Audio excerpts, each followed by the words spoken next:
Good evening, namaste, hello, We're good live. morning, good afternoon, depending on where you are. Welcome to season one, episode six. So Indran and I have been running this for half a year now. This is the last episode of season one.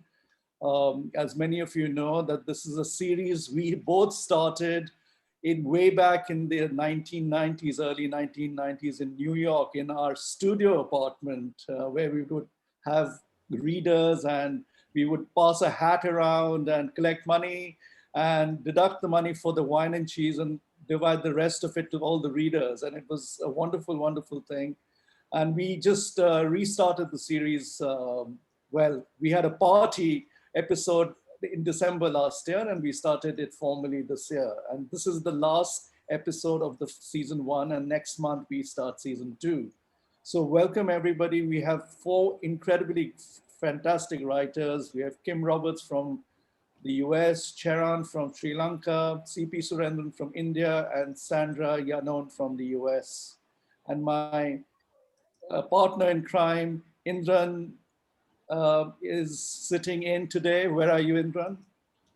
Good morning, everyone. I'm early morning here in Los Angeles on a visit or a family visit, graduation of my goddaughter from university at UCLA. And yeah, welcome. It's really a pleasure to do this program with you, Sudeep, and thanks to Don for all of the technical support. Without him, and his wizardry, we wouldn't be able to do this. And to all of you, which for whom we do this and with whom we do this series. Um, I'm uh,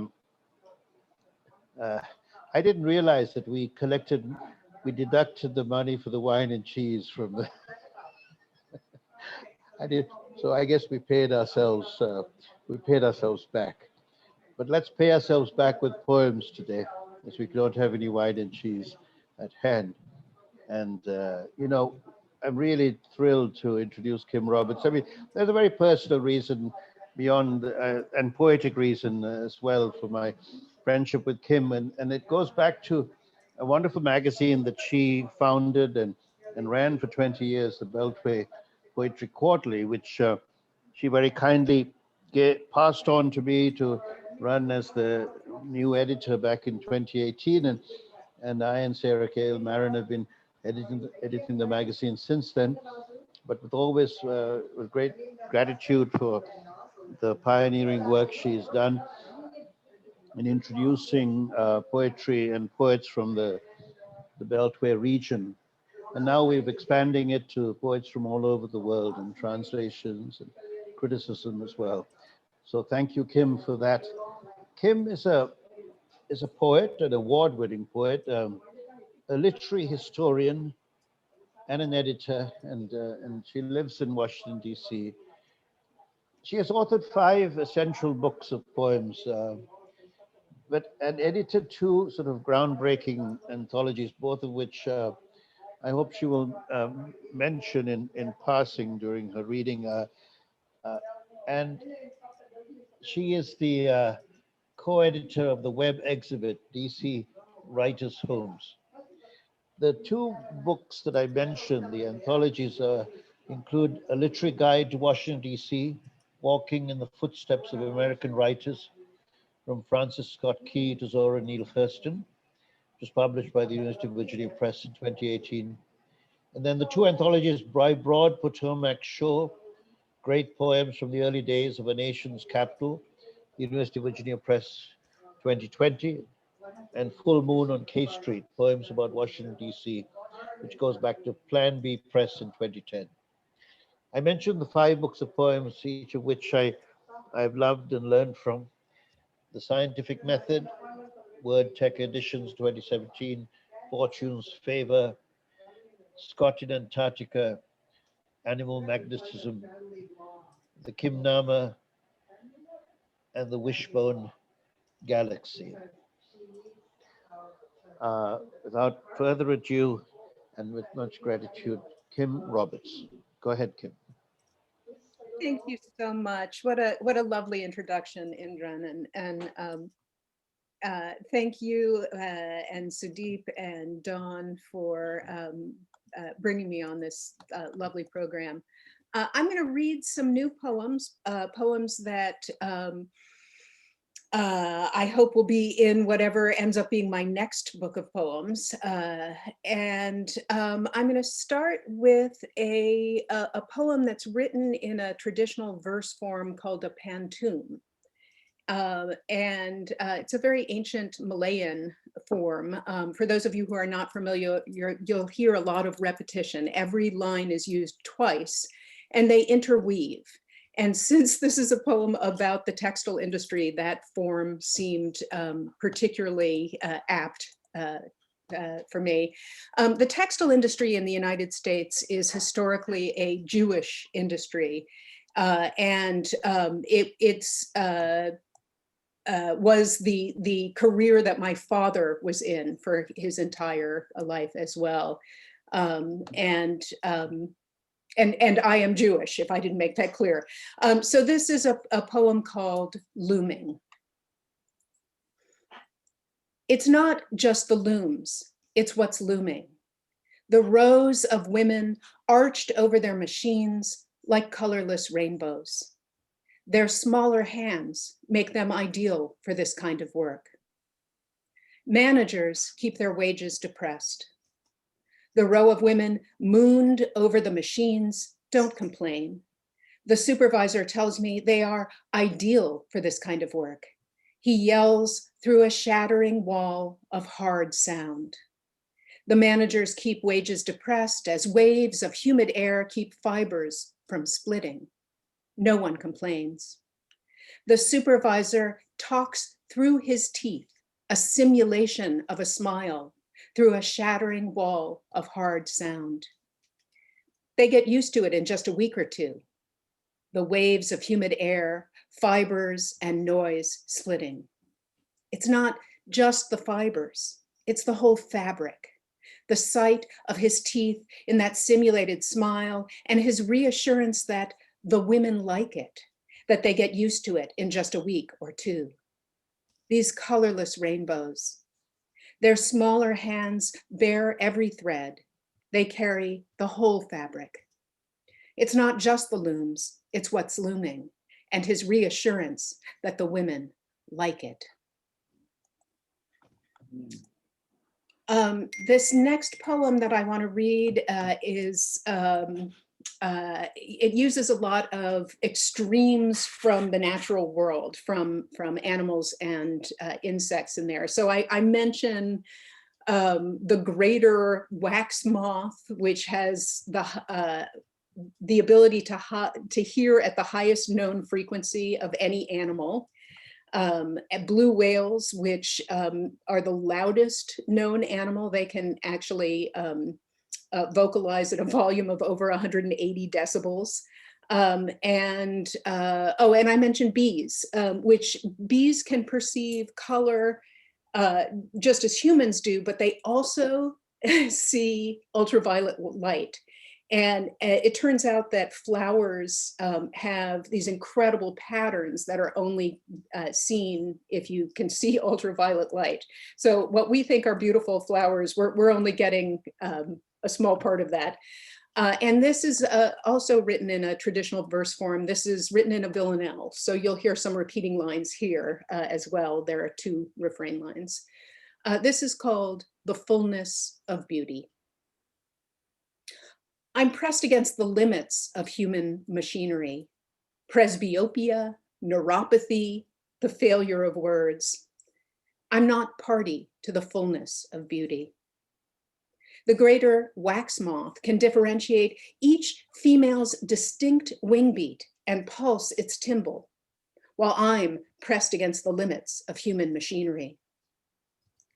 Blue whales can hear a pod composing new songs up to 100 miles away, each in its own lush dialect. But I'm not party to this fullness of beauty. The petals of flowers are adorned with ultraviolet patterns, starbursts, whorls, bullseyes that every bumblebee can see. I'm pressed against the limits of human machinery.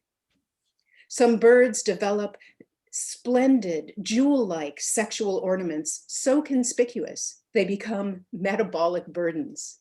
They are party to the fullness of beauty. The enumerations of human cruelty, bombing Syria, mass shootings in schools, children caged at the Mexican border. I think we're pressed against the limits of human machinery. We're not party to the fullness of beauty.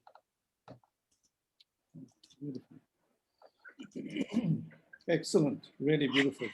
Thank you. This next poem is called Whale Fall, and I was inspired by a book written by an author who lives in my hometown of Washington, D.C. Nick Pyenson wrote this book called Spying on Whales. And he is a senior curator at the Smithsonian Natural History Museum. So with thanks to Nick Pyenson, this is called Whale Fall. When the carcass of a whale lands on the seafloor, scavengers set to work. This is the first phase. Over months, sharks, fish, crabs pick clean the skeleton of its flesh, leaving the vertebra in a long column, flanked by two fans of flipper bones, the jaws articulated to a massive skull. Then the second phase begins. Snails, clams, and worms feed a few years on cartilage and the surface of bone. They burrow into the rich apron of sediment where blubber and oil leached out. The final sulfophilic stage is bacterial, plus all the marine life that eats bacteria, mussels, tube worms, sponges. A single whale carcass creates an ecosystem of concentrated nutrients that can last as long as a century. That's influence for you. Below, where light can penetrate, in the bathypelagic zone, a gift sinks down the water column to rest in brown clay on the dark plains of the deep. If it has not become clear to you already, you will notice that almost all of my poems start with some weird little fact that I have learned that I just can't get out of my head. It just, they stay with me. And if something stays with me, then I know it's got to come into a poem. This next poem it was inspired by a doctor by the name of William Harvey, who lived from 1578 to 1657. And he was the very first person to accurately describe the circulation of blood. He published this book in Latin in 1628. The title translates to An Anatomical Account of the Motion of the Heart and Blood in Animals. And it is arguably the single most important medical book published ever. He basically was the first person not only to describe how the heart worked, but he was also the first person to get rid of what had been a decades-long idea from Galen of the four humors. Galen thought that blood was created in the liver and that the body then consumed blood regularly. But William Harvey modeled qualitative biological experimentation. He used simple, reproducible methods, which influenced all further medical research. I should mention I have a lot of doctors in my family, in my immediate family, so that also had a particular interest for me. But I mention at the beginning of the poem how blood travels so incredibly far.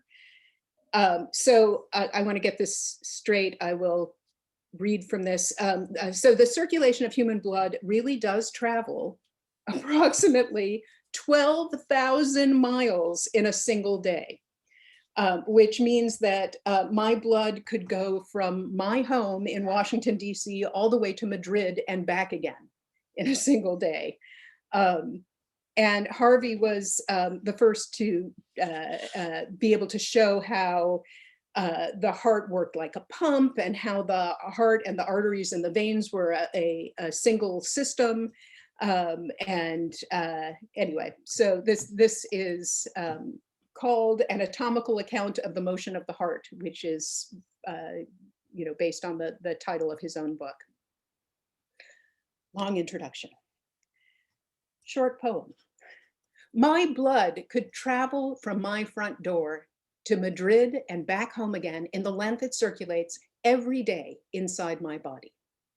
My blood only travels from left to right, like a line of text, from the left atrium through the arteries to return through the veins to the right ventricle and out the aortic valve. Then it wanders my body from its dark vestibule, following its one-way corridors. William Harvey, royal physician to King James, called the torso the parlor of the body, an anteroom to the divine banquet of the brain.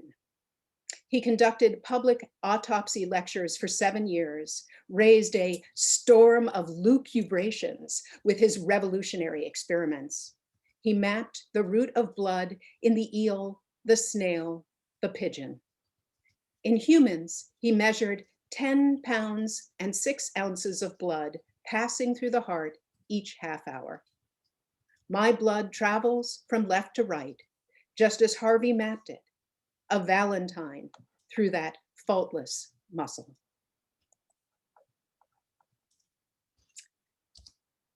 I'm going to read just 2 more poems. We're returning to the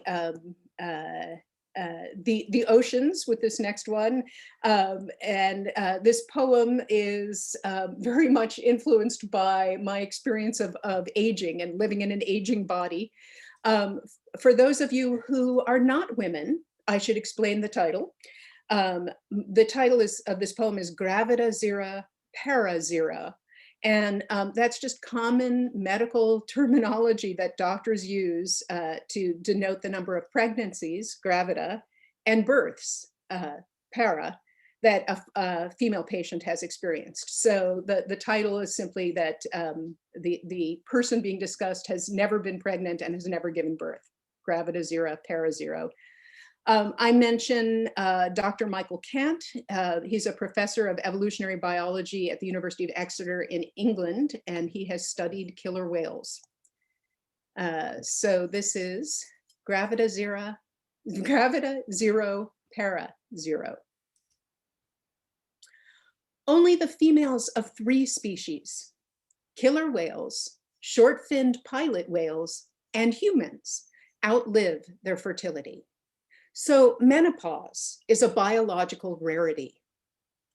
They also call it climacteric, as if it were weather, a storm passing through your ovaries. I read recently that the death rate from pregnancy and childbirth in the US is rising. No one knows why. It's more than doubled in the last 25 years. Michael Kant, who studies killer whales, says, you'd have to look not only at the gains, but the costs the species would suffer if they continue to breed. Once I told my doctor, if only I was not estranged from my mother, I'd know what to expect from menopause. That's ridiculous, the doctor said. Your mother had children. You've never even been pregnant. Her experience would have no bearing on yours. Feel badly about the estrangement if you like, but not because of this.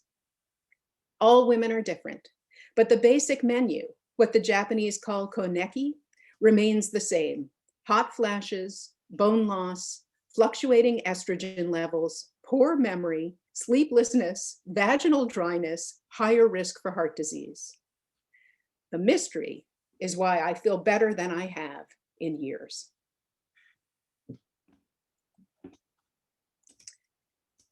And the final poem I'm going to read is a short poem about the plague. In England and in the US, children play this weird little game called Ring Around the Rosie. I don't know that it's done in other countries, but children gather in a circle, they hold hands, and they recite this ridiculous little rhyme, ring around the rosy, a pocket full of posies, ashes, ashes, we all fall down. And then everyone falls to the ground and pretends they're dead. It wasn't until I was an adult that I found out that that was actually a song about bubonic plague. That was just amazing to me. And I remembered that when this pandemic hit us again. So this final poem I'm going to read is called Ring Around the Rosie. Give it to the children. They will suck out the sting, mask loss with their high-pitched song, chase fear with their circle dance. How many decades, how many countries lifted above their tangled halos of soft hair, ashes, ashes, our impermanence stowed like the crust of dirt half-mooned beneath their nails. Swaddled in sweet fiction, they will rise from the ground again. They are. Thank you very much. Thanks again, Sudeep and Indran, for this opportunity to read with this wonderful group of writers.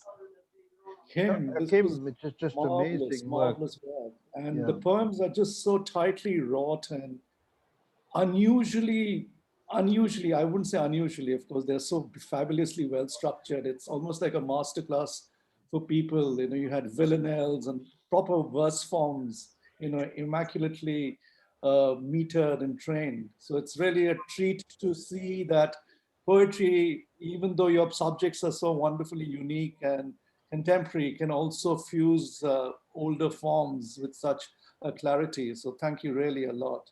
Oh, thank you.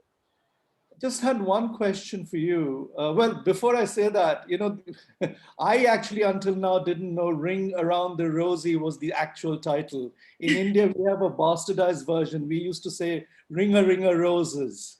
Oh, You know, I had no idea what it was about. So we thought it was a very joyous song. But Right. to know that it's a bubonic plague referenced rhyme is, you know, quite shocking. yes, yes. I'd like for you to talk about, because I see so much of science infused in your poetry and the way you use metrics. Tell us why the fascination with form so much, which is not very fashionable, let's say. Yeah, thank you. I've always written both free verse and in traditional verse forms, but I have a particular soft spot for these traditional verse forms because they force you to write in ways that you might not normally and break patterns there's something about the sort of timeless musicality of these forms also that really just draws me. So for me, it's like, I don't know, playing with puzzles. I love the challenge of trying to work within a form, but still get what I want to say out of it,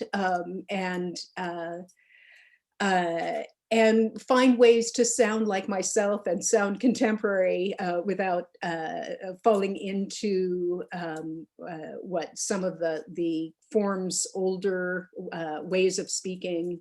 For me, it's just a great way to play with words.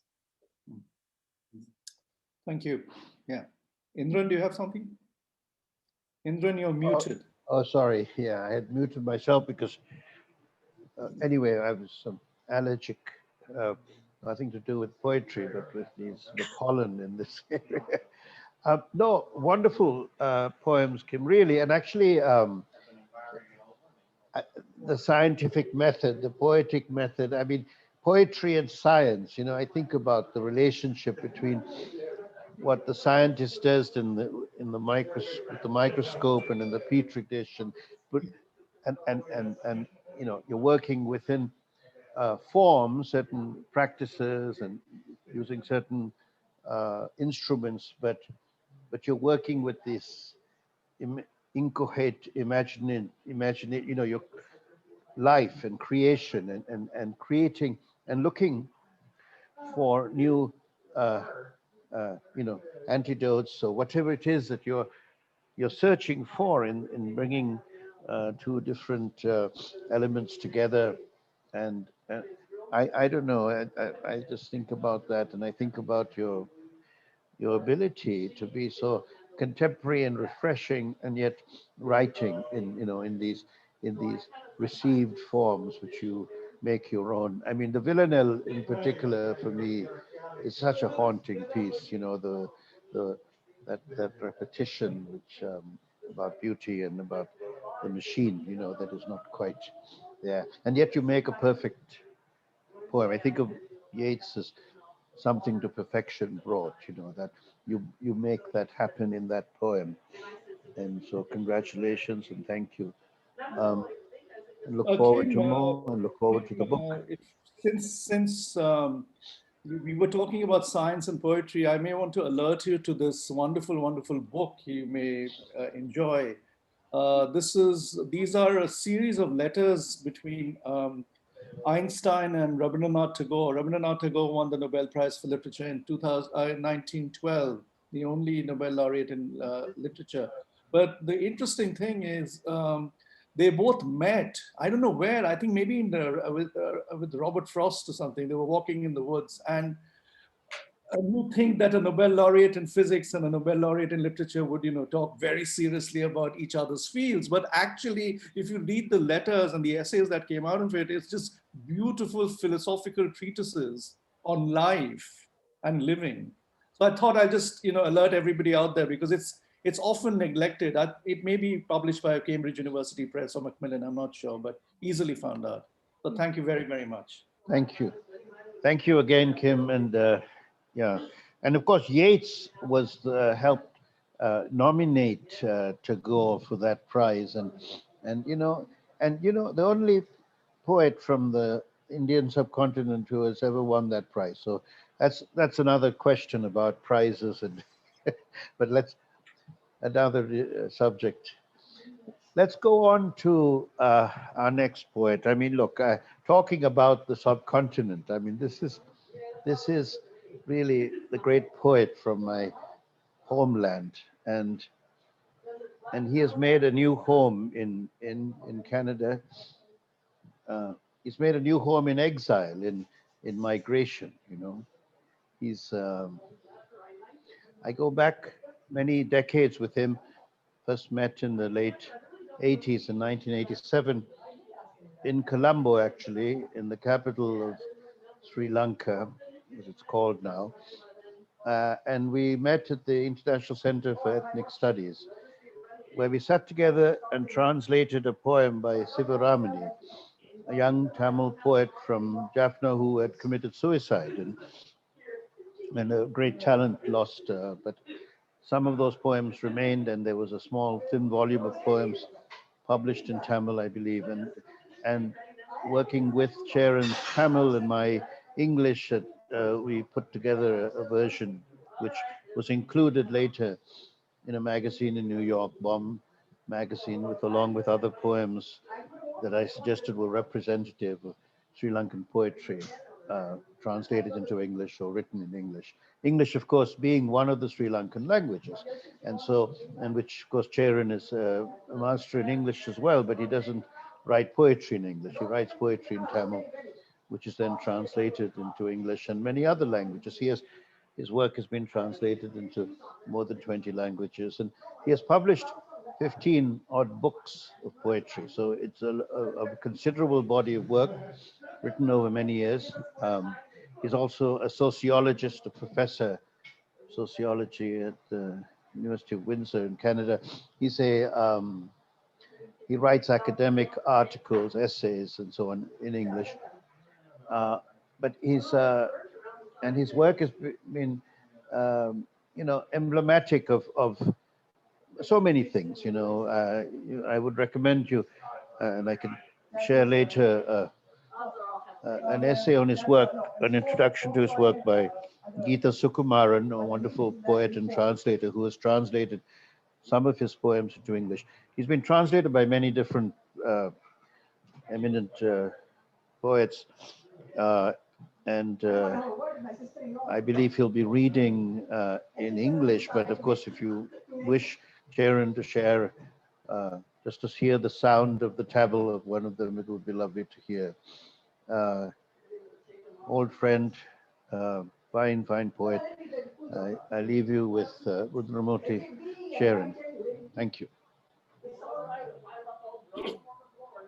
Thank you, Indran, for the sweet words. Thank you, everyone, for having me. And as Indran said, that I do not write poetry in English. I only write the plays and what they call creative nonfiction, and mostly my academic work. Can you all hear me? Yes. I'm going to start with one of my old poems. The title of the poem is the 21st May 1986. The 21st May is a very significant date for me, and in a sense, for the entire subcontinent. The 21st of May 1986, that was the day when the government of Sri Lanka started the aerial bombardment of Jaffna. And on that day, so this poem simply describes what happened on that day, and it's a survival poem. I survived it. So that is the importance of 21st of May. And of course, we know the 21st of May was the date the former Indian Prime Minister Rajiv Gandhi was assassinated. That was in 1991. So, and most importantly, the 21st of May, it is extremely important for me because that was my birthday. So you can imagine what happened on the 21st of May, 1986. At midnight, your house is aflame. In front of your eyes, they stab your wife. Air Force planes dip to the earth and then rise again. Bombs fall, glinting, catching the sunlight. In all directions, children scream. My grandmother continues to grumble about her reading glasses, which fell and broke as she rushed for the air raid shelter.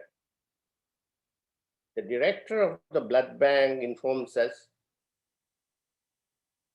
very kindly, of course, there is no blood left.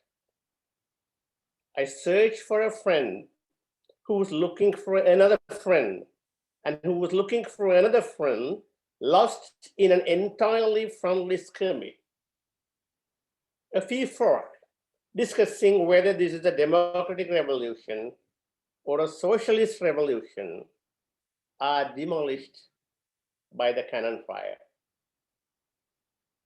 Having survived 2 air attacks and 20 helicopter gunships, I break my ankle tangling with a small dog. As I lay in bed,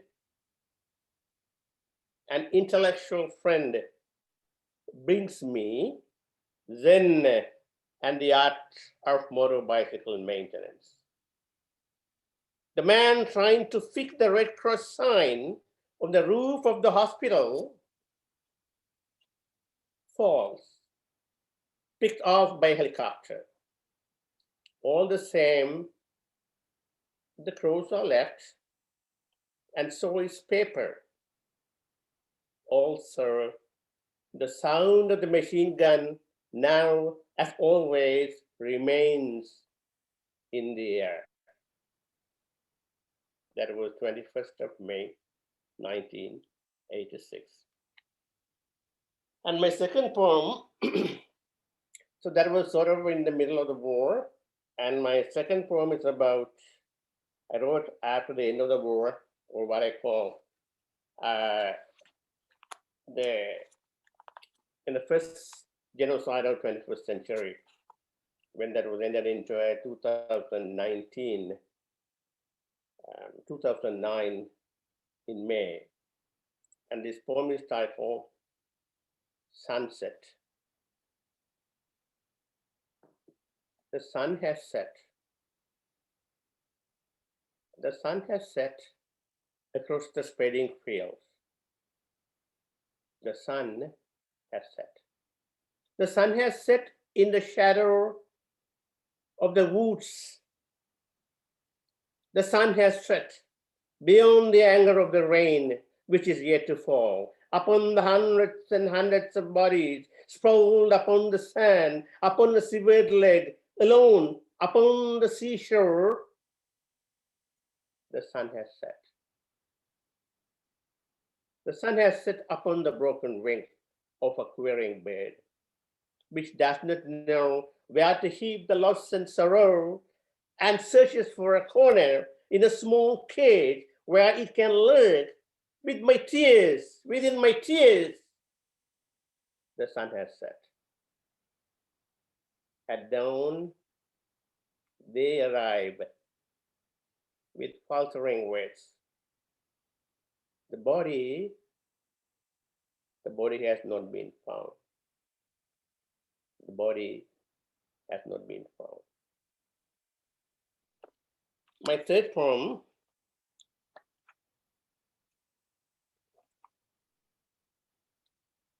just titled Color. This is the poem I wrote in 2003.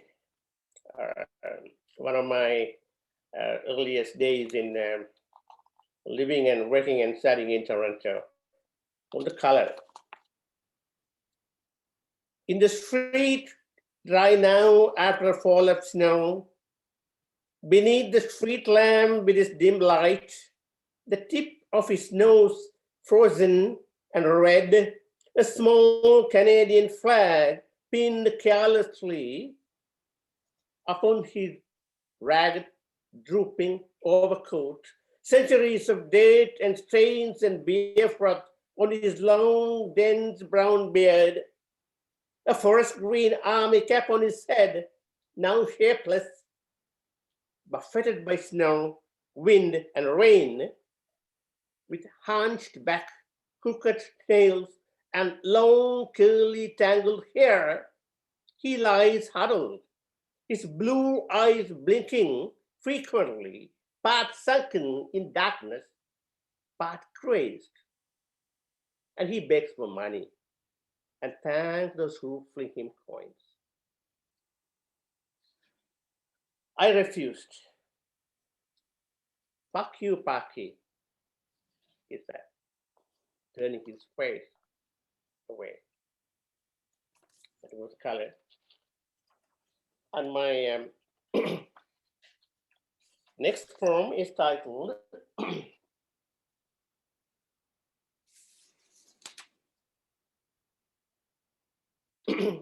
it is titled The Forest Healing. This poem is based on a ritual that is very common in various parts of South Asia, in some other countries, I'm sure, in Latin America as well. When people die, we cremate them or bury them. In the case of cremation, after 3 days of cremation, we go collect the ashes. And then we take the ashes to a river or the sea and mingle it. And that is a sign of closure, that maybe someone was there and passed away. So that ritual is called healing the forest. In Tamil, that is called Kadachu, because when we burn the dead bodies in the forest get angry, right? Why are you burning it here? And we need to heal the forest. We need to appease the forest. And there is ritual. You go there, take the ashes, then pour some milk and all kinds of grains and stuff. This poem is about the last days of war, when more than 100, last phases of the war, where more than 145,000 civilians were killed in the course of about 3 or 4 months. But most of them, we do not know where they went. Bodies are not found. So there are no way that you can do the ritual. Imagine hundreds and hundreds of disappear, right? So in the whole discourse of reconciliation and peace, and etc., everyone argues, okay, let's forget about the past. We move on. Let's have a closure. But the poet argues the closure is impossible. And the title of the poem is Forest Healing. We set out to heal the still smoldering forest, not a bird in sight. An empty sky, above the sparrow's flight path. No one knows how to gather the bones scattered on the ash-covered landless land stretching in the far horizon. Yet, what else can we do now? When an alien people celebrate and dance, mocking our flowing tears as we pour out the healing milk on the forest. There is nothing now. There is nothing now to quench the heart's fire. No witness. No witness to the drop of blood, not yet dry.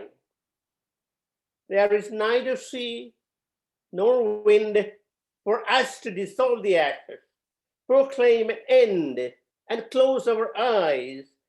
When will there be a forest healing? When will there be a forest healing? And do I have time for 2 more poems? Yes. So I'm going yes, to, please go ahead. Please go ahead. Yes. Okay, I'm going to read from my series of poems titled On the Street Anytime, which you could say in a way the lockdown poems. I wrote it when I was locked down in a tiny, small, but beautiful cottage of mine, somewhere that I'm here for about several months. So this series is called On the Street Anytime. I'm not going to read all the poems in the series, but 3 short poems. This is On the Street Anytime, number 2. On the street anytime. A dry jackfruit leaf falls down. It will not only fly at night, in the dead of day, only the military tank rushes over it. Sunlight turns it into a trace on the street. On the street anytime, a boy, sometimes a girl, would be dragged out and shot.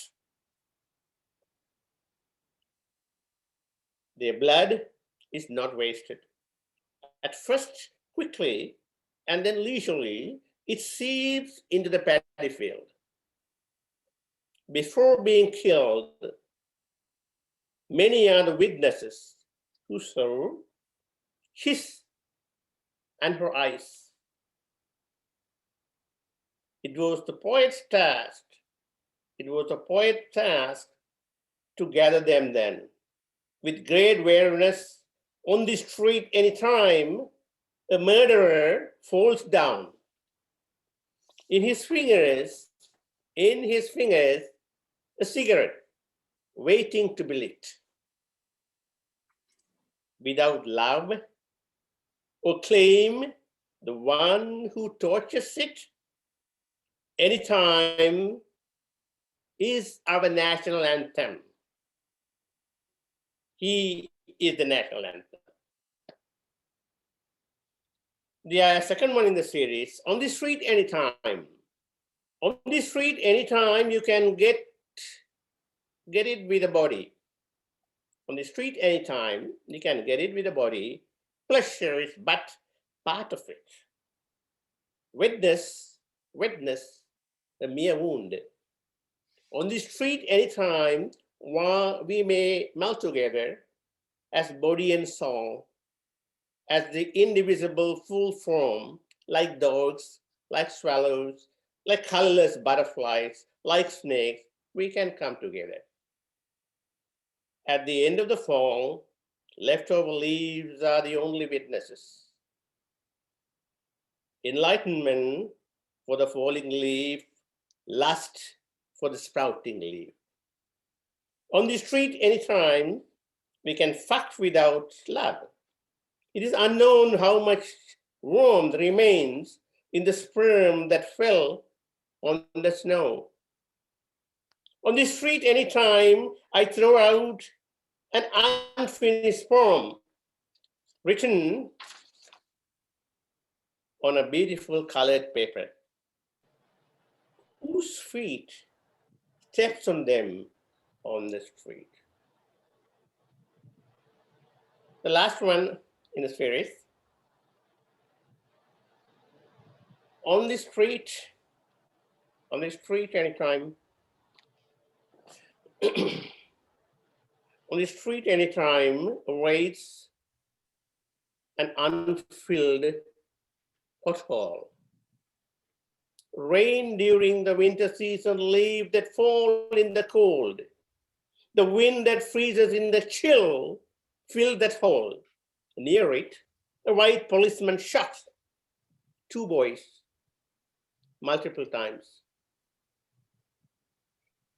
That police, the pothole twice filled up with blood. Both of the boys look exactly like my son. Height, beauty, black, and brave. Thank you. Oh my God. Cheran, thank you so much. Thank you so much. These are very gut-wrenching poems. Look, there's a request, and it's by a voice vote everyone wants to hear, if I may speak for everyone, a poem of yours in Tamil, if you don't mind, from memory, or if you have the Tamil originals there, you could recite one for us of your choice, whatever. Can you do that? Yeah, I can do that, but do you want to hear the poem in English first so that you can follow? We Sure. can follow the Tamil version. Sure. Okay, I will not take it. It will not take a lot of time, but this is one of my the favorite poems. So I first read it in English, then I read it in Tamil, so you can just easily follow the rhythm. Thank you.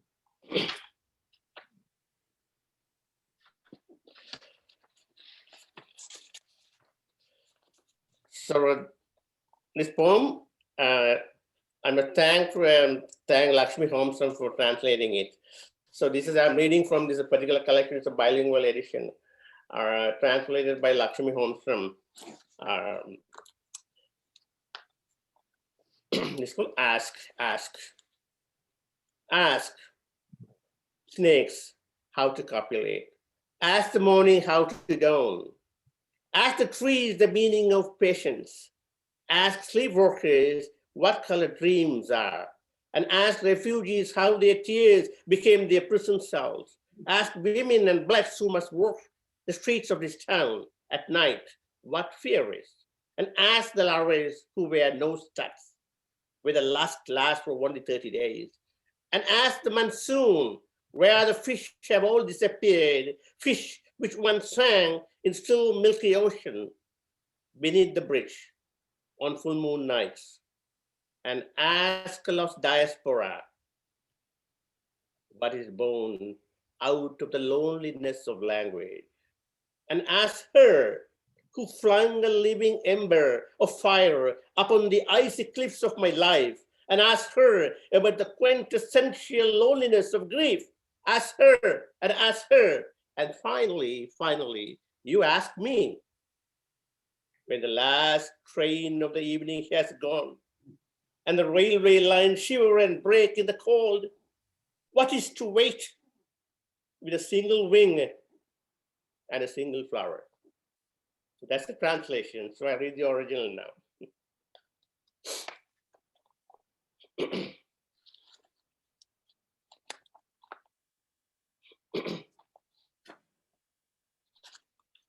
கேள், உணர்வது எப்படி என்பதை பாம்புகளிடம் கேள், புலர்வது எப்படி என்பதை காளையிடம் கேள், பொறுமை என்பது என்ன என்பதை மரங்களிடம் கேள், கனவுகளுக்கு வண்ணங்கள் உண்டா என்பதை தூக்கத்தில் நடப்பவர்களிடம் கேள், கண்ணீர் துளிகள் சிறை கூடங்களாக மாறியது எப்படி என்பதை அகதிகளிடம் கேள், பயம் என்பது என்ன என்பதை ஒரு நடுஇரவில் இந்த நகரில் நடக்க நேர்கிற கருப்புத்தோல் பெண்களிடமும் கேள், மோகம் 30 நாள்கள் தானா என்பதை மூக்குத்தி அணிந்த காதலர்களிடம் கேள், உள்ளிலவில் பாலத்தின் கீழ் உறைந்த பாற்கடலில் பாரும் மீன்கள் எங்கே போய்விட்டன என்பதை காகாலத்திடம் கேள், மொழியின் தனிமையிலிருந்து பிறப்பது என்ன என்பதை திசை தொலைய புலம் பெயர்ந்தவர்களிடம் கேள், துயரத்தின் சாறு பொழிந்த தனிமை இருக்கும் என்பதை என் உயிர் சுவட்டு எறிந்தவளிடம், அவளிடம், இவளிடம் கேள், இரவின் கடைசி ரயிலும் போய்விட்ட பிற்பாடு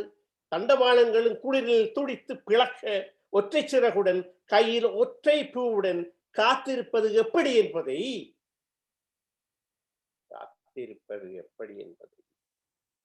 என்னிடம் கேள். தேங்க்யூ. நன்றி. Thank you so much, Cheran. It's really, really moving and work, very sobering work as well.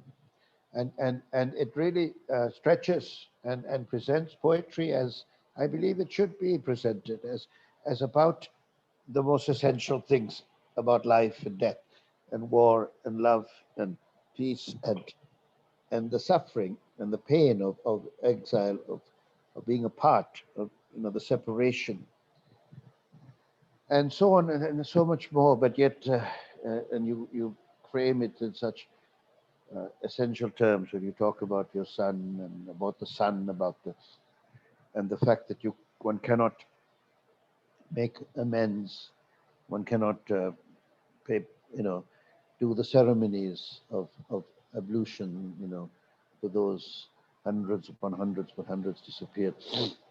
I had a chance to visit one of those beaches where they were killed, disappeared from, and I remember seeing a couple of years ago, baby bottles and plastic spoons and netting and things still on the banks, a little bit inland from the sea, 10 years later, and imagining all of those tent cities and all of those people who were blotted out in the carpet bombing that took place in those last days and weeks of the uncivil war. Thank you so much for these poems. Sudeep, would you like to? Yes, Cheran, I really enjoyed them. I love the sort of visceral, guttural kind of quality about your poetry. I have, you prefaced most of the poems, so I'm not going to ask you about this backstory. Many of us from South Asia, of course, know the backstory quite well. I'm interested in one of a very essential question, which is translation itself. It's a pity that you read only one poem in Tamil. I wish you read more. But the last one, when I was actually, I was taking notations down when you were reading the English and the Tamil as quickly as I could. It's not probably accurate. How closely do you work with your translator, considering, your translator, both of you are bilingual, and because the cadences and the speed of delivery in Tamil was swifter than the English. And does that affect your perception? Because certainly when you hear it in English, the atmosphere of the poem changes because of the speed and the pauses. I think it's it has been a very long process of translating hundreds and hundreds of my poems my dear friends and translators. First with Professor Amirthanayagam, who is a professor of English, but he is extremely bilingual, and then with Lakshmi too. But what actually happened was um, they do a rough translation, and then I go through it, and then I'll sit with them, and I'll read the poem in Tamil. I'll recite, because even though it's a modern poetry and verse, there is an inherent rhythm in it. When you could see most of the poems, right? Some of the poems are occasional poetry, mean that it's very, very specific, addressed to very specific situation and context. So they should be able to get the sound and the rhythm of the thing, and then we sit together and then we change the words and try and read it again and again and again, right?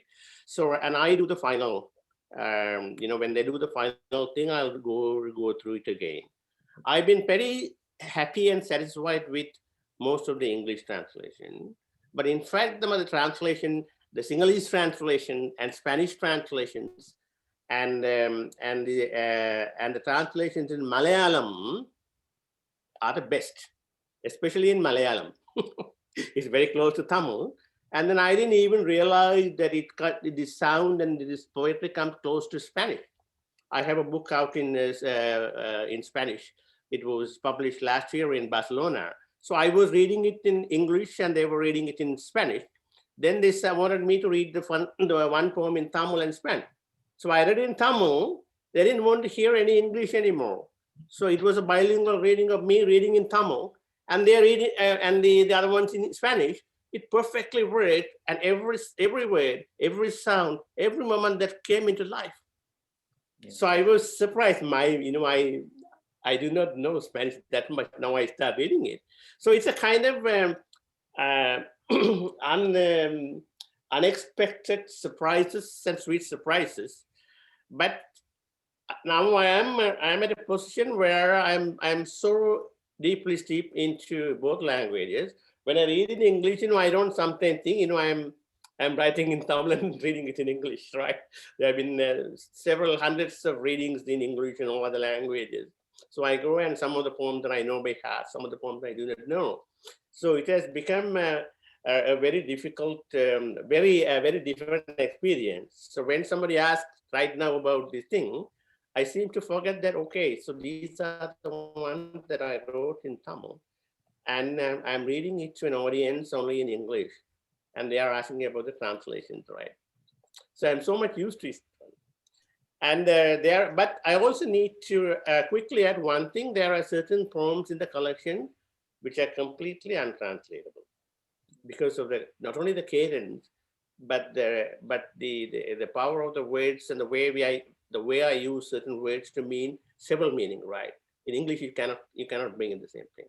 In Malayalam, sometimes it is possible, but in English, it would be really, really impossible to get all the meanings loaded into one word. And the way you read it, it flourishes. But that particular kind of a thing, because as you know, English is a direct language, right? It is not really figurative. You can create figures, but you have to say it right. So that is the kind of different when it comes to. But so far, I'm very happy with the translations, and I'm very happy reading the translation with due acknowledgement to the translators.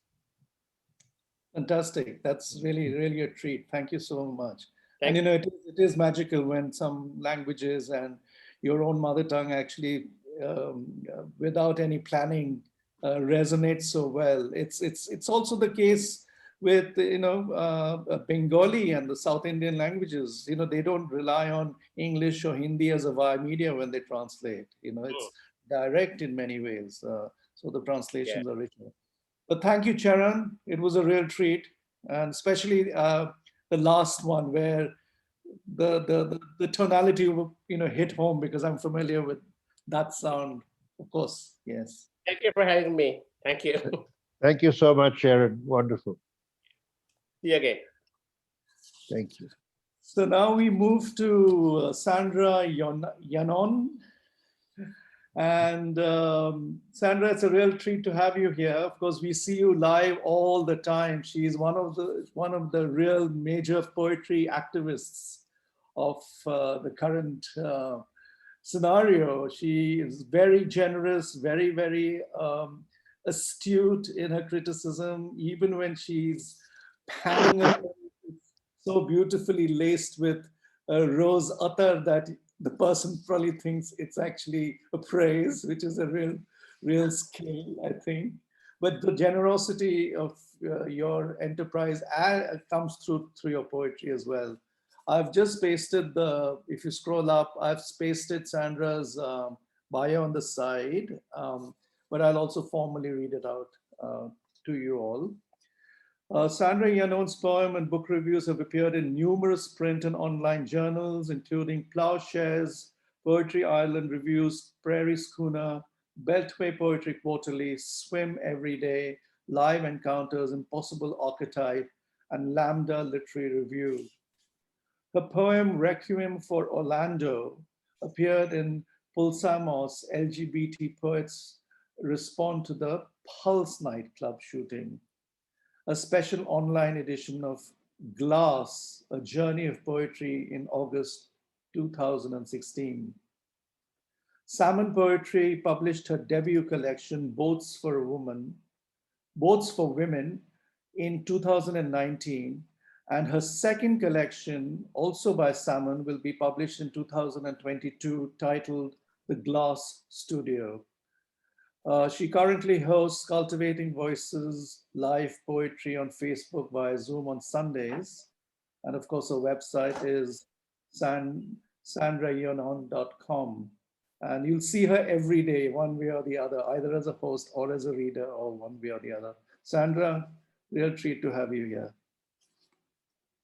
Thank you so much, Sudeep and Indran. And, really the gift has really been all the poets who have come to read every single week since, every single Sunday since March 29th of 2020. And, I have been the greatest beneficiary of the entire enterprise to hear all the voices. You were with us just last week and anchoring the Anthropocene reading. And so I have so much gratitude for this time that I've been able to deepen my appreciation of poetry, which I thought was pretty enhanced during this pandemic. And I couldn't have imagined a pandemic bringing such a gift like that to me. And I'm very grateful. Well, I'm going to actually share 5 poems that take us gradually back in time. So we'll start with the most, and they're also the most current, almost to the most current poem I've written, almost to one of the oldest ones. So I'm going to begin with a poem that is this strange swirl of my appreciation for a poet, trying to emulate that poet's voice while saying something about the 2020 election and some other intersections while we're inside the swell of the pandemic and inside the swell of some other things. The amazing poet Evan Boland and her poem Quarantine makes a cameo appearance in this poem. And since her passing in 2020 of April, I've had 4 dreams where she's appeared and kind of talked to me about poetry. And so this is one of those poems. This is the only time I put her into a poem. But after all these dreams, I decided, she's telling me something for a reason, and I better do something with it. Well, this is probably the longest title of a poem I've ever written, and it's an homage to the amazing poet Carl Phillips. It's called Reading a Carl Phillips Poem, Days After the 2020 Election, from an unread 2002 issue of the Indiana Review. I fall in love all over again. And I should also give big credit to Beltway Poetry Quarterly for publishing this poem very recently. Thank you so much, Indran, and of course, Kim, for beginning the endeavor. I know that litigation is never the answer, leads only to satisfaction delayed, gratification, the greater good denied. So what I crave now is air that lacks viral intensity. Who knew I could become socialized to so much distancing, like Carl Phillips' syntax, impeccable and inscrutable, all at the same scrambled time. And that which I've come to love, but never quite apprehend, a feline language, roaring always underneath the cat's purr, a claw injected into the center of my eye, the moment I open to morning, a pandemic shock to my system, overloaded, waiting to blow like a glass fuse. You never know when it, the fuse, becomes her, or if she is worthy of such contemplation. You want, of course, to believe she is, but what you don't know is like the future remembered, a shirt worn inside out, a kiss given once, now retreating, and you watching every frame of her face, pulling away in slow reverse, while on your lips, that evaporating inappropriate residue, an ember of touch, everything else, the unrequited reflection of how, when mitigated, the lines break exquisitely into place.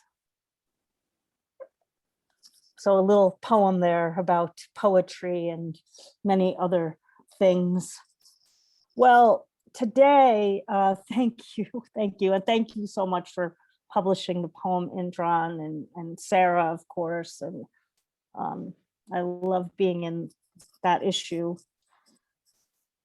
Well, the next poem, I don't often read that often because it's a difficult poem for me to read, because it actually takes us back to Orlando, Florida, in that nightclub.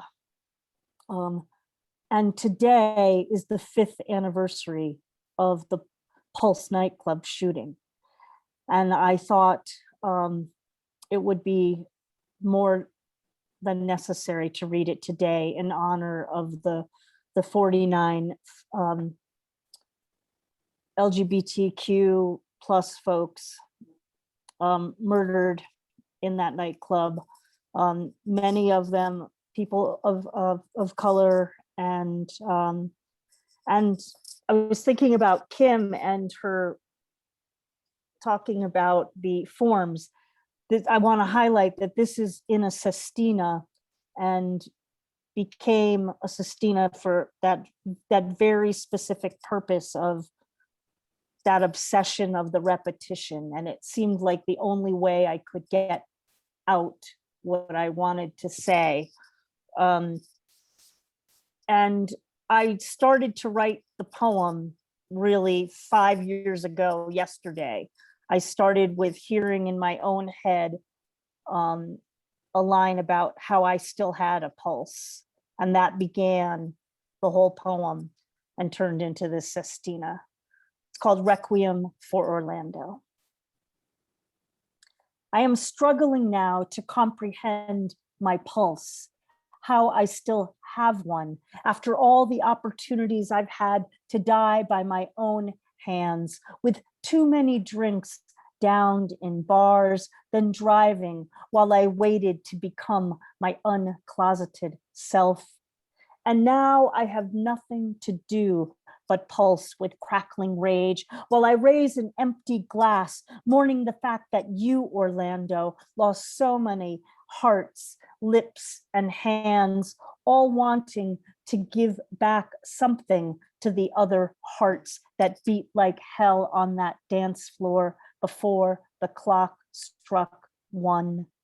You alive, you raising your drinks to the glassy air, you raising your brown Orlando hands to the heaven in the heat of your last night at Pulse. And of course, you don't know this. Don't know that death is waiting around the corner like a drunk in a car as you wait for last call. Your early morning heart drums faster to keep perfect time with its perfect pulse as it moves closer to each body on the dance floor, to the one you will leave this world with tonight, with your hands locked tight, pressing each other's calloused palms, your glassy eyes looking forward to the next time you raise them like a glass. Clutch them in the grace of everything that the body waits to release when it releases itself from its tenuous grip of hands in the act. And doesn't your Orlando always resemble the heart, restless, resilient, eager to demonstrate how it is one with the divine, how it yearns to live from within its own pulse? And now I am pondering the woman who sat next to me, her pulse quickening on my porch steps before we kissed, then shuffled our hearts back into the deck to hide in the shadows of the one true thing I know that I have been waiting to discover with another. And now all the broken drinking glasses resemble diamonds on the dance floor. A pair of smeared sunglasses rests on the floor of the massacre's aftermath, inside and outside of Pulse. Orlando, the world will wake up Sunday morning with news of your hearts murdered. And in the 5th stanza, I've dropped a line in shock. My hands go cold from grief. I don't know if I can spare to wait for the one who could be the one, while everyone in Orlando is one step away from their hearts shattering like blown glass floats that hands once held precious, waiting for love to pulse. Yes, pulse. And still, I have one. Whew. Thank you. Yeah, woo. So, you know, whatever your, whatever your practice is, if, you know, today is again the 5th anniversary, if you might say a word for those souls and light a candle, whatever your practice is, today is that 5th anniversary.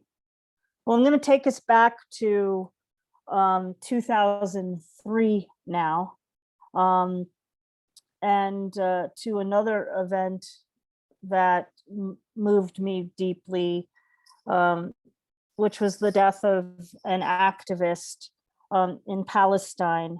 And I had really wanted to write this poem for quite a long time, but couldn't get myself to do it. And finally, the Sestina form rescued me again this past winter. And I was able to tell this convergence of stories that take us back to 2003. This is called Let No One Stand Alone, for Rachel Corrie, 1979 to 2003. The day I remembered and reconnected with evil again, driving south on I-5 to escape my own mini-series of headlines in Bellingham. The news from Rafah broke, horrific, like all history emerging, that she had died, clutching fistfuls of dirt, that day when she stood her ground alone, bulldozer and American college girl a standoff, March 16th, 2003, and National Public Radio reporting that evil had prevailed in not so many spoken words. Outside of Everett, I clutched the story's every word and the steering wheel harder than a car owner should, my knuckles turning whiter than history recorded, each mile driven, bringing news of worse news as Western Washington blurred by. A Caterpillar D9R now news, conflicting reports as the operator keeps standing by his story that he never saw her, like all of history buried, a corpse shouldering its dirty shot glasses of evil, like everything that history swallows and disowns to keep its truth underground, soiled. All those clutch plays for convenient blindness, the way a small girl might clutch a stolen chocolate bar in her not so naive fist. The news that Sunday afternoon, so disorienting that I couldn't own it over all these years.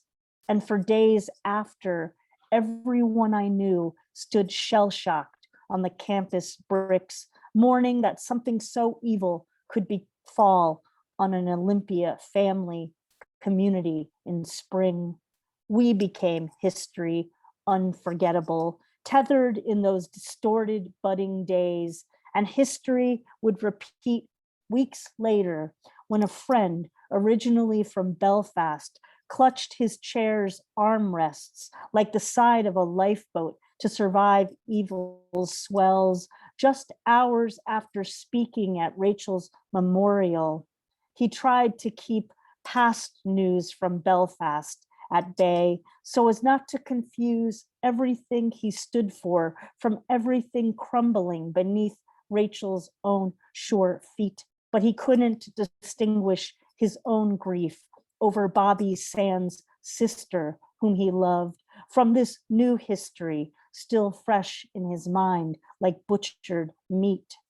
He couldn't stand anything now resembling the girlish present, and clutching his mug handle, I witnessed a man unraveled by more than news while we drank strong Irish tea, his heart having been evil's good next door neighbor for far too long. He stood up alone, clutching his own singular history, weeping, wishing Rachel had made her story farther away from the news and from that man-made blade of evil. Well, now we'll just go to some, thank you. We'll just go to two more poems. The fourth poem, the last two poems will be from my debut collection, Boats for Women. That really has a strong connection to history, and there's series of poems, and this poem is from the series written in the voice of Bess Houdini, famed partner in performance and wife of the magician Harry Houdini. I imagined her after his death, really changing the nature of their relationship and kind of coming into her own as a feminist. And that's what this poem brings us to. All the poems in this series are cast into the modern world, so you'll hear that in the title.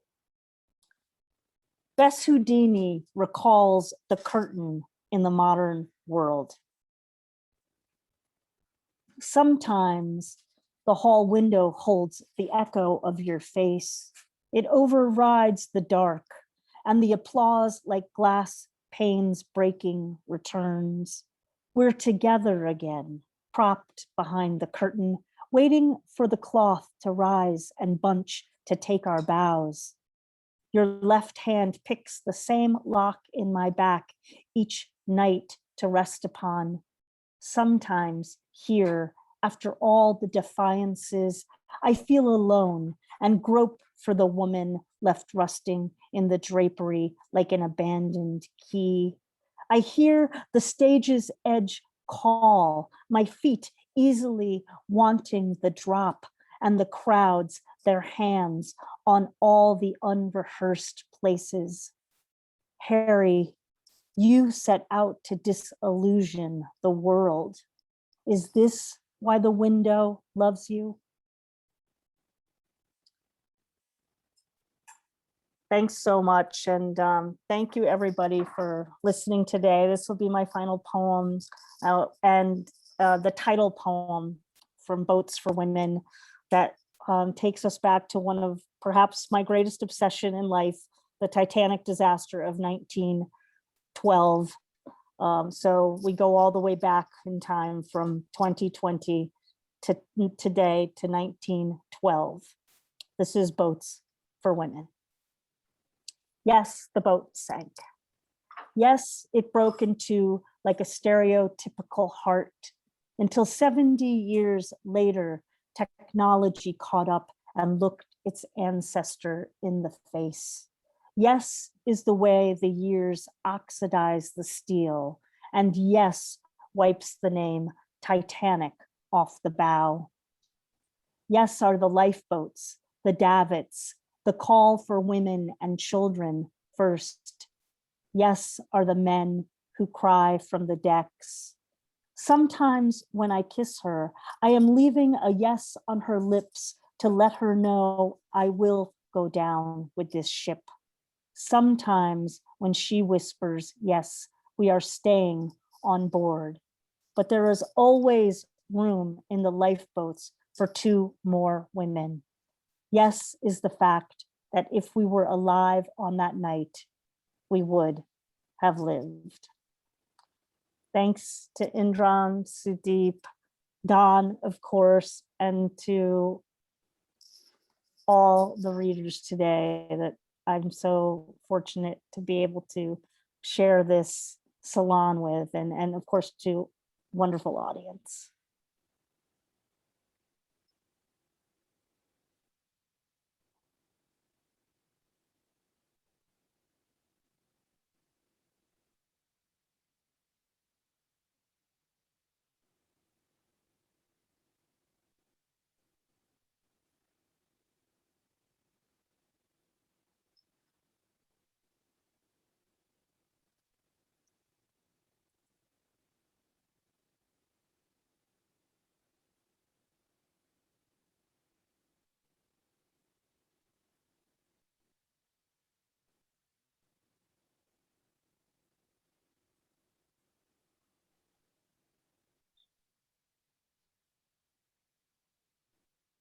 Yeah, I'm not hearing anything. Are you? Yeah, I'm not hearing anything. Yeah.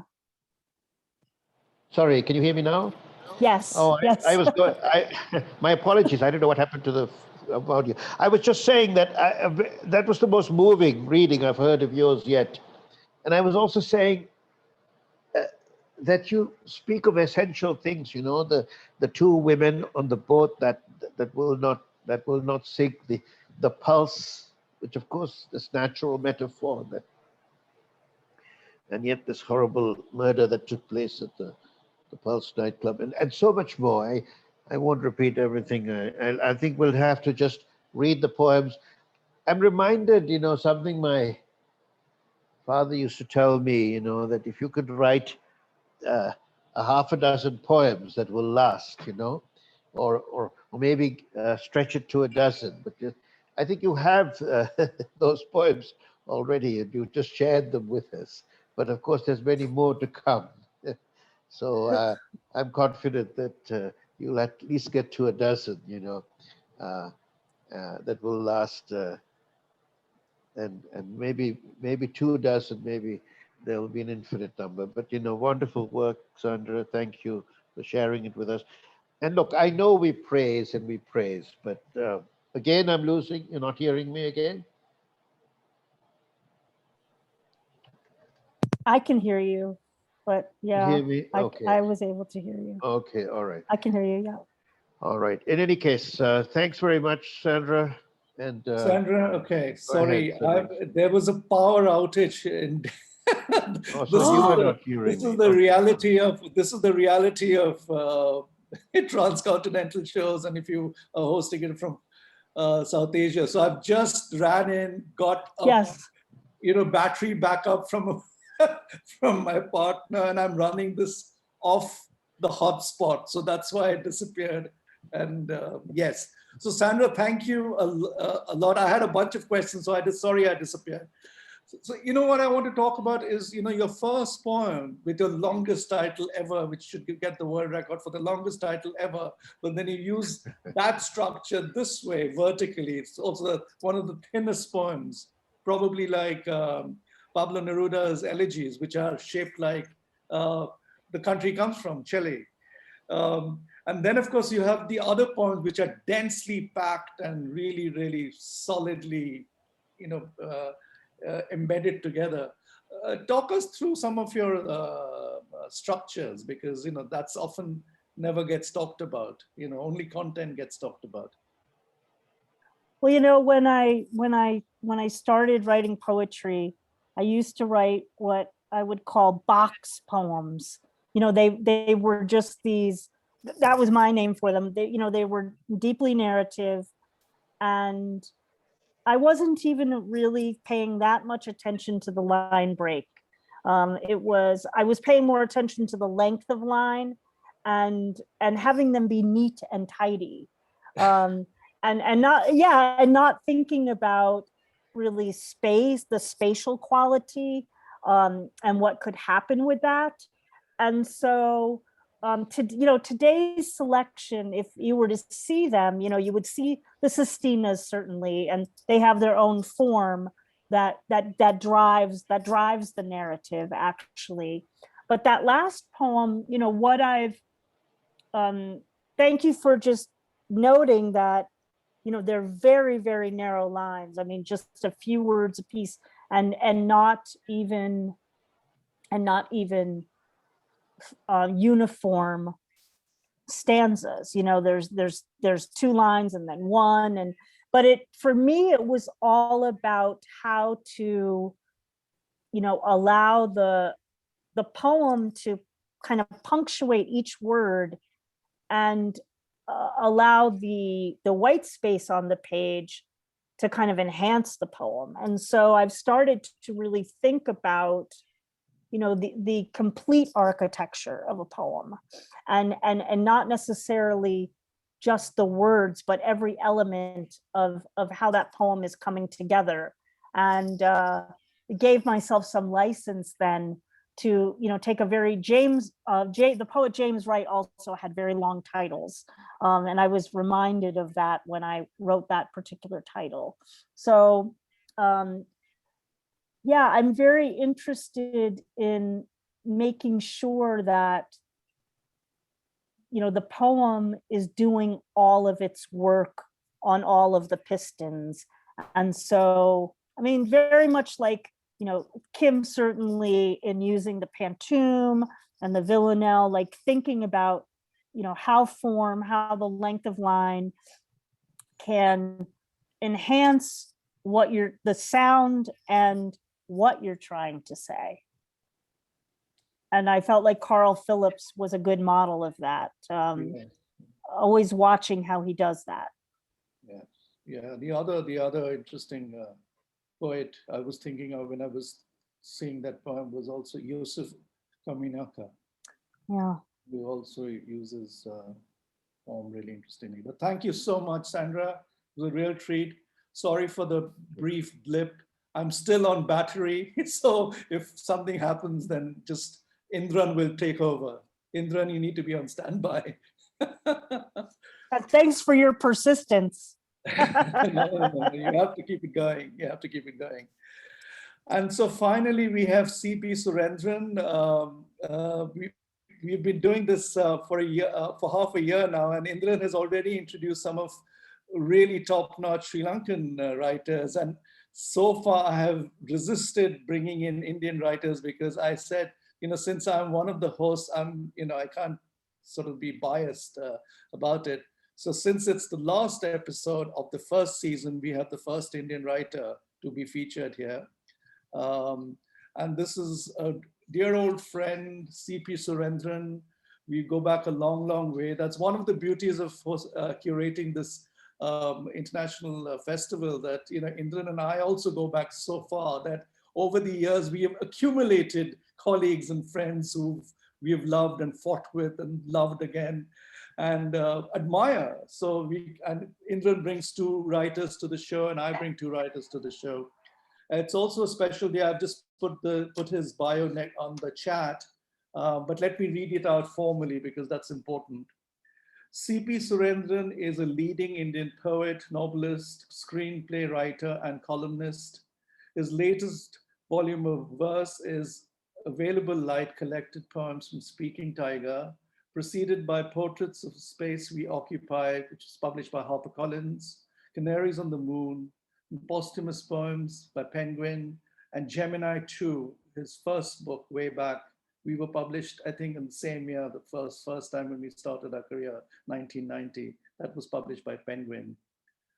Today, his 4th novel is being launched, and it's intriguingly titled One Love and the Many Lives of Osip B. The publisher is also here, Niyogi Publishers. Trisha, if you put on your screen, that'd be lovely. There we are. She's got a lovely yellow background there, so you can see her very easily. And sorry, so this is his 4th novel, and his earlier novels include Hadal, Lost and Found, and An Iron Harvest. His columns have appeared in leading newspapers in India and abroad, and he lives in New Delhi. Of course, right now he's in a small village in Thrissur. Before we start, let's do this thing that we do in India, which is launch a book. Sandra, you're very familiar with it. I even have it. I didn't realize Trisha is going to have a yellow background. So I've got it all ribboned in yellow. Trisha, you can put up your phone because the jacket is up there if you bring it up close. And let's just unwrap it. Okay. There we go. There we go. A marvelous, marvelous novel which I've been, buried in deep the last 10 days. Congratulations, Indran. It's a wonderful, wonderful novel. So Indran, why don't you read from the novel first, and then and maybe a poem or 2, and then as we do, we all talk. I think. Thank you so much, Sudeep. Thank you so much. You guys have been really great about this whole project. And thank you, Sudeep. Thank you, Cheran. Thank you, Kim. Thank you, Evan, Sandy. Fantastic poems. I'm not very sure if I should actually be reading from the novel because I haven't yet got the physical copy or even the final e-copy. So this is a pre-launch. And I also want to thank Trisha for actually kind of accelerating this thing so that we are part of this program. And you guys are really patient with this whole thing. I mean, I am really impressed, overwhelmed actually. I don't know, so therefore I think the thing to do is to say a few things about the novel and then maybe read a couple of poems. You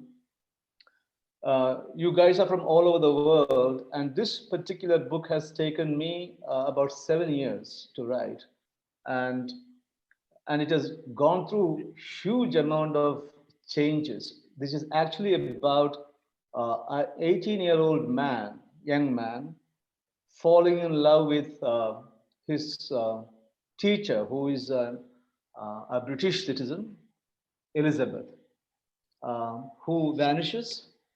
And in his search for her across continents, he realizes that Stalin is not yet dead, the world wars are going on, and he eventually discovers the reason why he has been named after Osip Mandelstam, and why does his great grandfather, who was a Stalinist and who had apparently committed about 23 murders,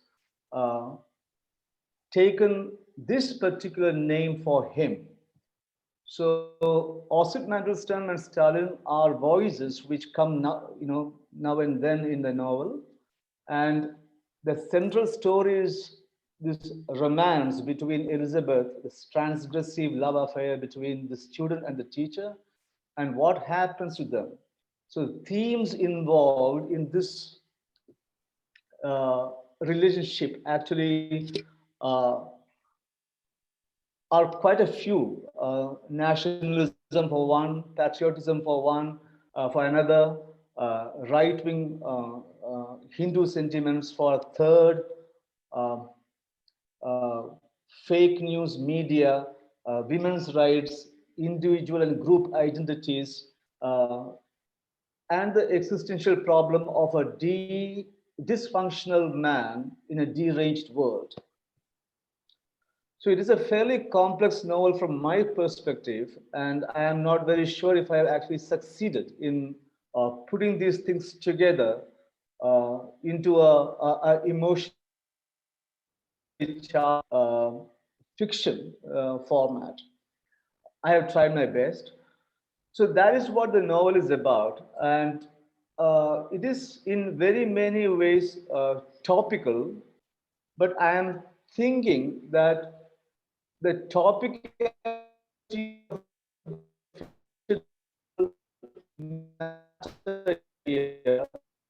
in the it's long. So great writers, uh, you know, one is extremely conscious of what one is doing on the page, on with the idea of the language at play here. So we actually kind of dig up matter which is about 10, 20 years from the past and pitch it forward 10, 20 years into the future. So it is a very kind of tight balance act that one is trying to do with the idea and the practice of language. So basically it is that, and Sudeep, if you can ask me more questions, I'll be happy to answer before I go into Yeah, I'm happy to ask you questions. You don't have a single few paragraphs there with you, even printed or on the somewhere with you? I'm sorry, no, because then I'll have to go into my computer and do it. And the net, I am like you on personal hotspot. Okay. We are both on hotspot, and it's hardly hot. It's hardly fast. Well, I'll talk about the novel later, but why don't you then read some poems, because it'll at least give everybody a flavor of your writing. In any case, all right, let's do it that way. Okay, I will begin with a very short poem. It's called Enemy.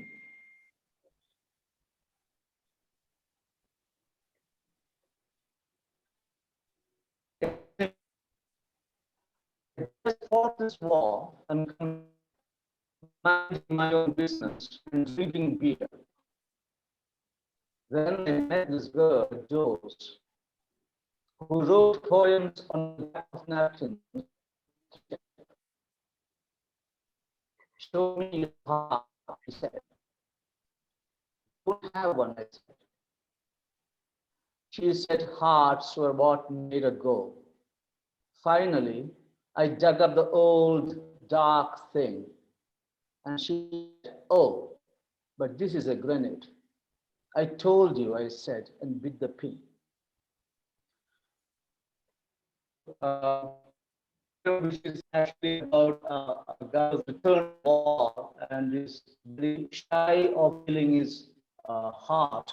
Anyone, the girl asks to reveal it, and what he does is a grenade.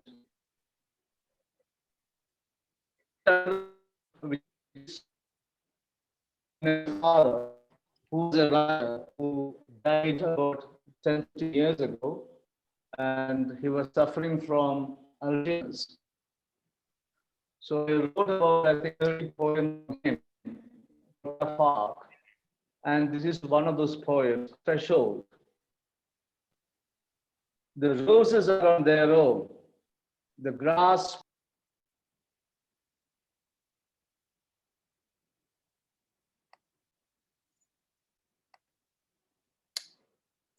Okay, I think he's offline, probably. Yeah, yeah. Let me maybe until he comes read something. This is unrehearsed. I have the dummy copy. It's not even the finished copy. So I'll fill in the gaps. Is he back? No, okay. So just alert me when he's back.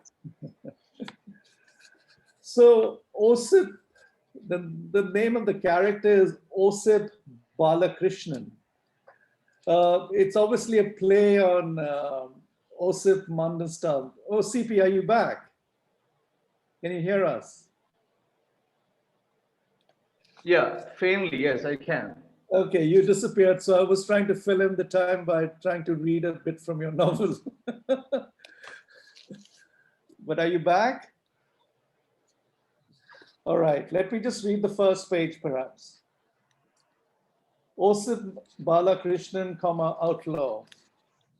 Weeks after she went missing, Elizabeth Hill called and said, I had no future with her. I was out among the climbing woods at the back of the school, leaning on a rock and watching a pig-shaped cloud spill its guts. No, don't say that, I said. It's wrong, Elizabeth said. You understand wrong, don't you? Elizabeth asked, her voice husky, almost conspiratorial. No, I said onto the phone, Osip, Osip. Often one's name is one's fate. One has to respond to the particular challenge that it enjoins upon oneself. I was christened Osip Balakrishnan after Osip Mandelstam, the Russian poet whom Joseph Stalin arrested and exiled for the second time to Siberia in 1938, a year that would prove somewhat consequential to me, where the paranoid poet mercifully died of cold and starvation. Please do not take it amiss when I say that M was a visitant, no, not a ghost, to my grandfather's house in Trishur, my hometown. And as for the presence of the muse of the mass murder, Joseph Stalin, also called Yosif or Osip, a Georgian variation of Joseph, and so on. So thank you, Sudeep. Basically, can you hear me? Can you guys Yeah, hear, now hear we can me? hear you. We can hear you very, very clearly. Let me ask you. Let me ask you something. You know, it's an incredibly layered novel, I think, and I love the mirrored juxtaposition of Kashmir, Tibet, the Soviet Union of the 30s and 60s, and then present-day India. You know, so that's parallelly going. Of course, you being a poet, you're sort of punning on Osip Mandelstam and Osip Balakrishnan. Even I did a syllabic count, and it's very close to each other. So there's a mirroring even there. Talk about the way you really use this novel as a vehicle to comment on contemporary India, really, at the end of the day, and maybe world politics at large and the situation we are in. So perhaps you could talk about how you fictionalize nonfiction without being overt. Because the problems in many parts of the world, including India, is of cancel culture and censorship. So, and you use the novel as a literary device to sort of move this conversation and argument forward. Yeah, thank you. See, one of the things I think we are losing out is actually that, you know,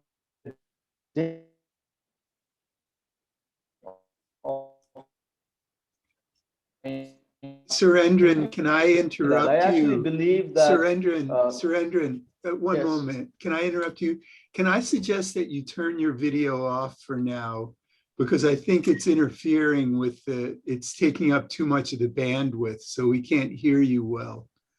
But let's try it this way at least and see.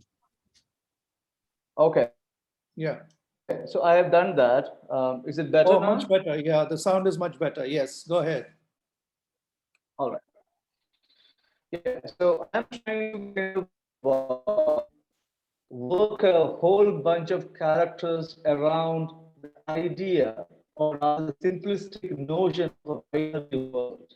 So we are talking about nuances here, and I think we are losing out on nuances because of our great obsession with virtue, which I actually would like to say is a way of, signaling correctness. And I think that has a lot of censorious effect on language itself. I think we're losing out on a lot of terms of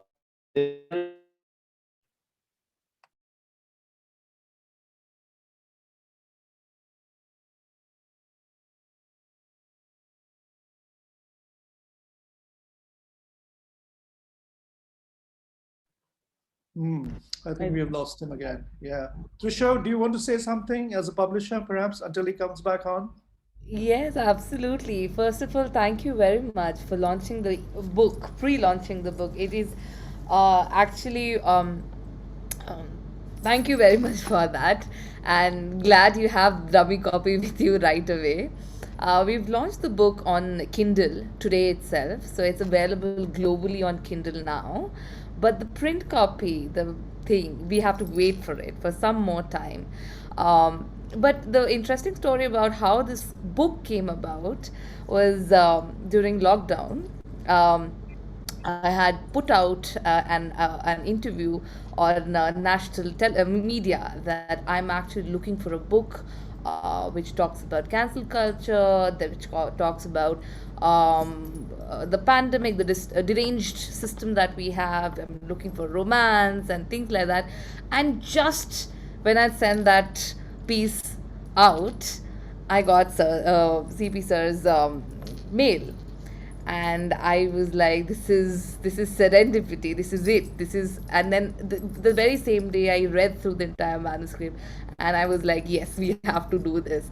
And so this is how it came about, be into being. And this was during the pandemic. One of the good things about the pandemic was we got a book which we truly liked. So and then now finally, even though the pandemic is not over, it has given me something to look forward to, so that as soon as the pandemic is over, as soon as the lockdown is over in the rest of the country, we can have the book out.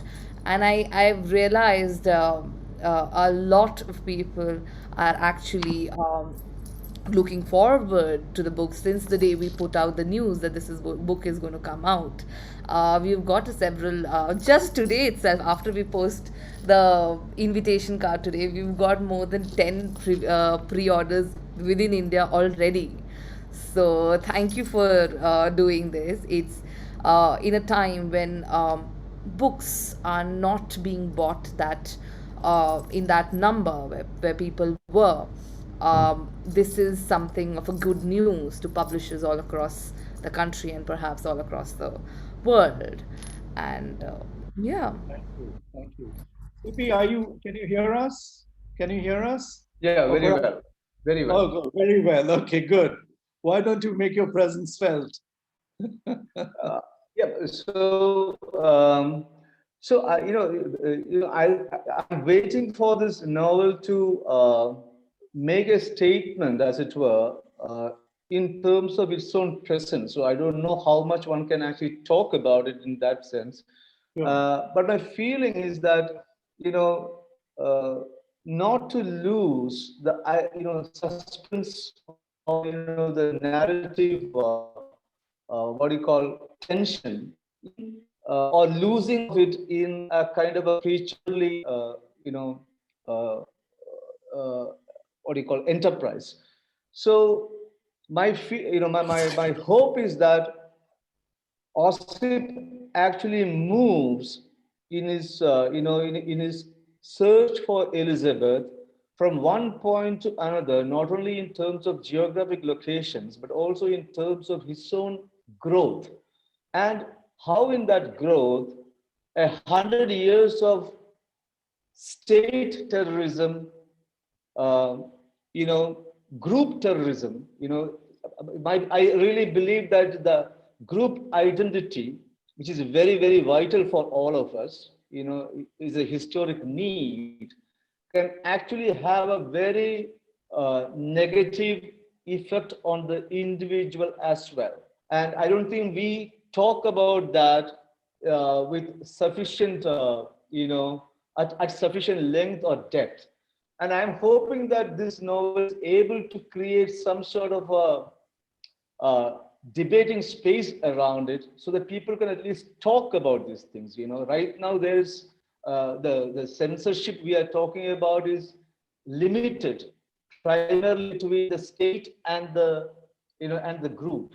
And I think that is not really a very definitive way of looking at this situation. I think there are a lot of other things happening here, and I think the idea of correctness, the idea of virtue signaling, all these things have, these are prescriptive way of dealing with one's life. And I believe, and I hope I am proven right, at least in terms of people's daily interaction with their own friends and themselves, that we can't continue to pretend that we do not have,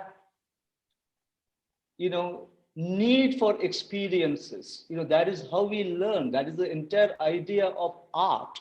I mean, you can't go against that. Now, to come up with a whole bunch of prescription, whether in terms of behavioral norms or language, any of this, I think that is something which we have to really debate and understand. It is not a question of binary, modalities. Yeah, yeah. It's actually ironic because any questions from any one of you? Yeah, it's ironic because part of what's happening visually is also the cancel culture. But both of us are sitting in India, and this novel needs to come out, and we've been blacked out literally. The plug has been pulled in a way. But hey, listen, technology wins, and literary writing wins. Indran, would you like to come in? Sure. Yeah, I'm sorry about that. The limitations of technology, but the novel will win out. The truth will be out, and the book will be published and will circulate. We have only to go to get better of this situation where we're in with lockdown, with the virus, with the pandemic. Books are not being sold all over the world, and yet books are starting to circulate and starting to be sold. And so it's a great and brave move to go ahead and make this book available, make it book, actually publish the book.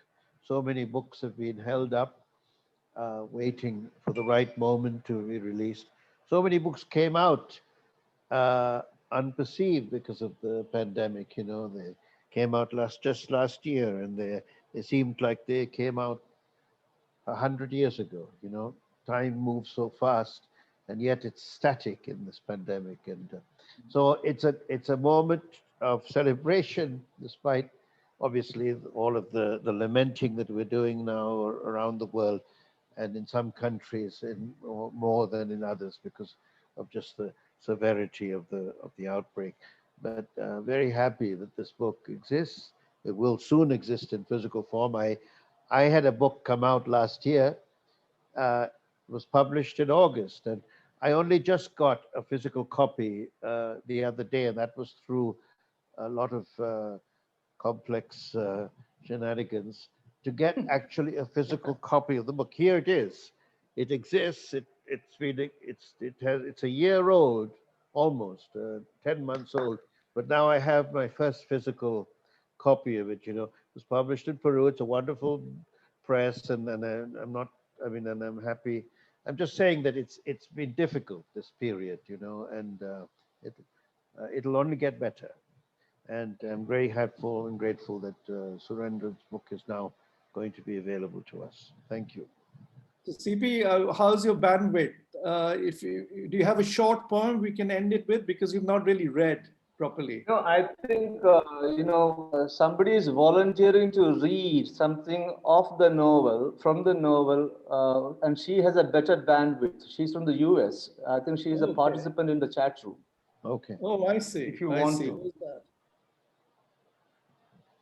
Is that Padmaja?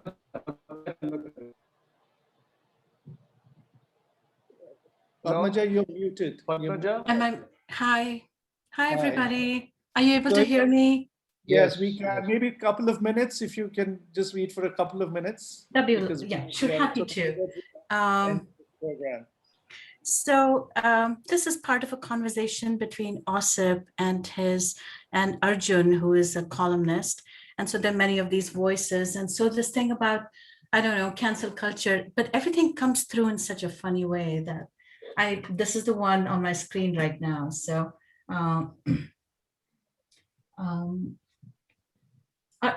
Arjun showed me some of his old, bitter but funny pieces.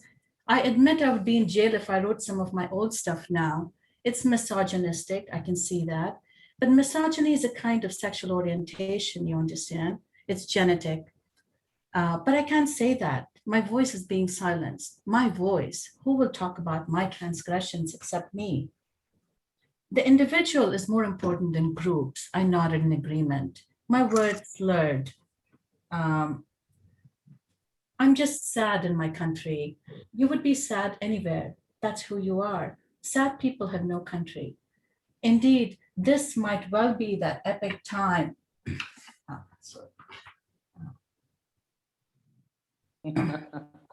This might well be that epic time in a nation when people wander in body and spirit, village to city, city to other countries, from issue to issue, gender to gender, Earth to Mars. There is no fixity in time and space, just a great continual flux.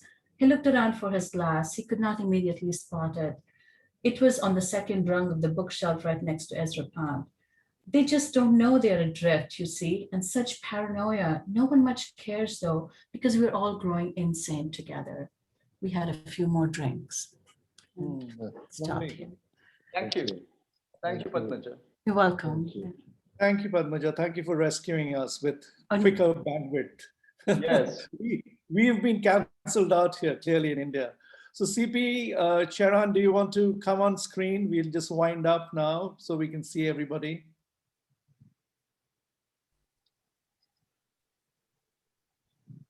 Hello? Yes. Yeah, there you are.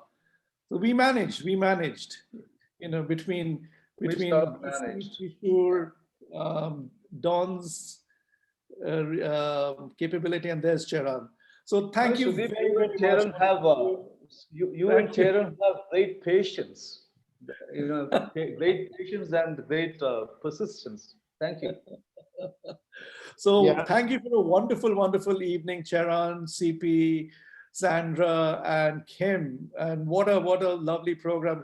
Kim, you started off with, you know, you set the bar so high. Thank you. And everybody sort of, you know, matched each other with equal clarity and, you know, poise. And despite cancel culture, despite censorship, despite dissent, we have marched on successfully to the end of the program with the visuals intact, with the book launched, with yellow ribbons and celebration and peace and love. Thank you all very, very much, and see you same time next month. Congratulations, CP. Thank you, everyone. Thank you, Cheran. Thank you, Kim. Thank you, CP, and thank you, Sandra. Wonderful. Okay. All the best to you. Until next time. Thank you, everybody. See you soon. Be well. Bye. Peace.